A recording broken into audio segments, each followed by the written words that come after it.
I think when it comes down to photography, everyone has some sort of like favorites that they like to carry with them. So I want to share with you guys very quickly what are my 5 favorites or must haves in your photography bag every time. And to start off, let's start with batteries. Batteries are essential because without batteries, you cannot turn on your camera. And if you cannot turn on your camera, you guessed correctly, you cannot take the photo. And if you cannot take the photo, you know what I'm going with that. But batteries, extra batteries, every time that you go out, make sure that you have plenty of them because you will need it. Second is a cleaning kit. And believe me, that is actually more helpful than you would imagine. Like there was so many times that I needed a cleaning kit and unfortunately I didn't have, which made me realize that I always have to have one. And from that time on, I always now have one. So have a cleaning kit, something that you can clean your lens, you can clean your camera, so you can remove any dust and you can make sure that nothing is in the way of you taking that photograph.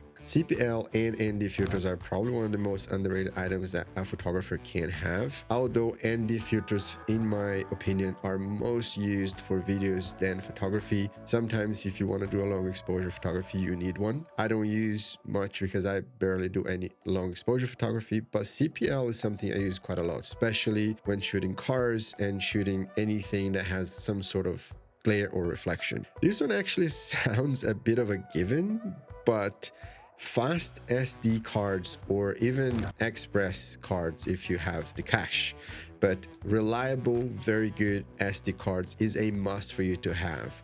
Never have only one, have more because they might broke, you might lose it, or you just might fill them up very quickly depending on the camera you have. So make sure you have them with you at all times and some extra because, well, who never forgot to put the SD card in the camera?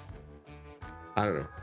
And as I always mention that sunrise and sunset are the best times to take photos, this app is a must if you want to find out what is the best location or how is the sun is setting or rising at the location that you go. I use the Photopills app and it's amazing. It allows me to see where the sun is rising or where the sun is setting so I can make sure that I go to the location at the correct times so I don't miss out on the shot. Thank you so much for watching. I hope you enjoy. See you next one. Peace.